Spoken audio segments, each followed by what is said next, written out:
guess the last thing I want to talk about tonight is pain. Pain's interesting. We're able to cover up certain amounts of pain. I don't think, depressants don't really cover the pain, emotional pain. There's physical pain, which people get addicted to, opioids and stuff like that. Emotional pain's weird, though, because I don't think we've really quite grasped that. We do a lot of therapy. That helps. In fact, that's probably the most important thing you can do, is talking about it in forums and stuff like that. But there's really not a pill that makes that pain go away.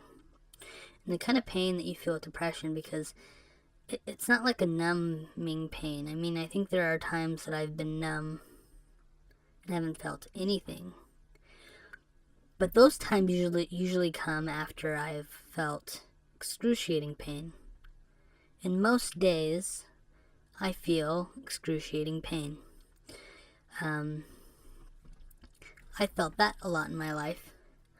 A lot of it with the ADHD. I think that contributes. But the last year and a half after my divorce, it's just been building. The pain, I've been trying to cover it up with things, do other things to distract me, and it's really, in the last 3-4 months, it's really coming to a point. And every day is excruciating. It's just constant suffering to get through the day. And I think the drinking dulls it, but sort of. I don't know. I think when I've drank, sometimes the pain gets worse, depending on the night. It definitely doesn't always help. The pain just doesn't go away. I think talking about it has helped. I think that's been the best medicine for me. But I'm still in pain every day. I'm still suffering, like, intensely every day. I can't get away from it.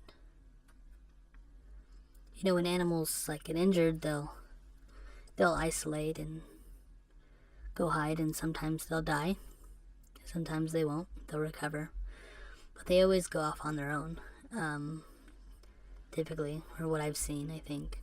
This isn't the case with everybody, but pain is something that we share kind of universally with each other, with animals. And emotional pain, I think, is so much deeper. Especially with this kind of stuff, with depression, it really goes hand in hand with self-harming, It is like, and I've seen this in my profession as a nurse, as a psych nurse too, but you'll find whatever item you can find a lot of times in these facilities. They get really creative. People that want to self-harm get really creative with what they use. And really, you can use anything to self-harm with. I think with my emotional pain that I deal with, I went through a lot of phases where I was looking for anything that I could use to self-harm. Not physically, but emotionally. Maybe ignore it. I think that was harming to me. To buy things or, to do video games. I didn't take the time to go off on my own, to isolate. I would try to cover it up with things. Maybe it was alcohol, right? For a time. And that was self-harming to me. Overeating is a big one. Pretty much everything that goes with depression. I think you do all these things, you self-harm with all of these things, with distractions, or whatever you want to call it, until the point where you stop. Those things stop working.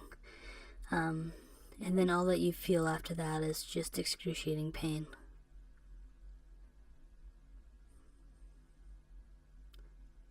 And it's so hard. It's so hard to know what to do. Who do you talk to when there's no one to talk to anymore? When all your friends are gone, when nobody really wants to listen to it, who do you talk to? It's not like you can go out and get a therapist. You talk to yourself. It's about all you have left. And unfortunately, it's kind of a one-sided conversation because you're agreeing with yourself and you're agreeing on your negative feelings more. You're being honest with yourself. But there's nobody there to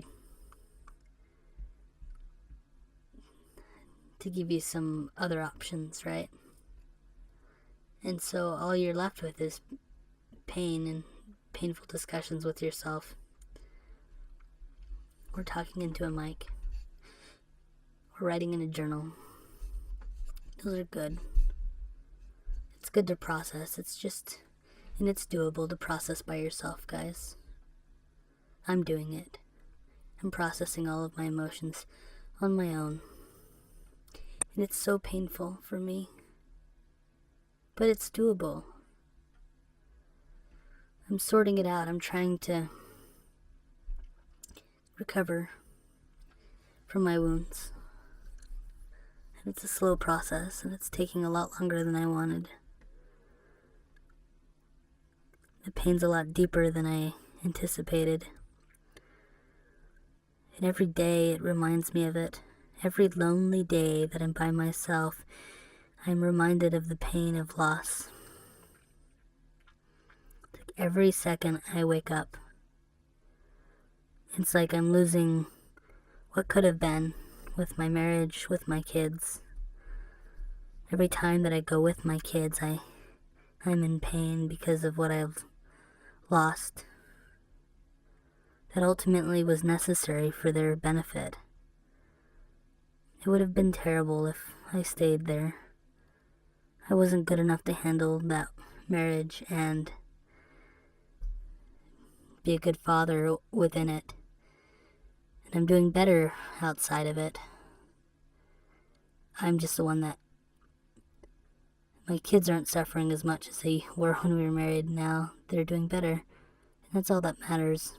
But me, my suffering has increased so much. But it's for them. We suffer for them.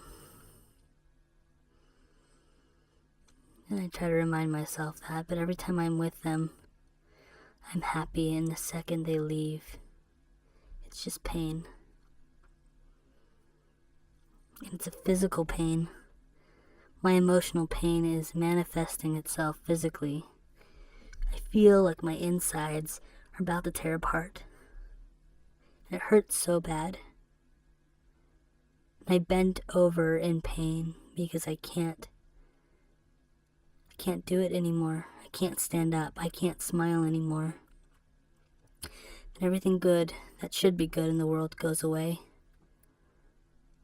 You stop feeling the good things. That's where the numbness comes from. You're numb to the pleasures of life. Because all you feel is this pain, and all you can focus on is this pain. And it doesn't leave. It just stays. It just remains. And it feels like this wound. It just festers. And it's never going to heal. And you keep picking up your kids, and you keep feeling that pain, and you keep waking up. And that's where the thought of is, how do I fix this? And everybody else is throwing their ideas at you, and you don't want to hear any of it. You don't want to listen to any of their advice, because it all just sounds like one just big condescension, like it sounds like some big terrible thing, even though it's with good intentions. It all sounds bad. So you just keep breathing. You keep waking up, and you keep waking up to pain every day, and it doesn't seem to lessen. That's my life right now. I'm just suffering with wounds that won't heal. Keep getting reinfected every few days, every day, every hour. And all I can do is breathe and hunch over.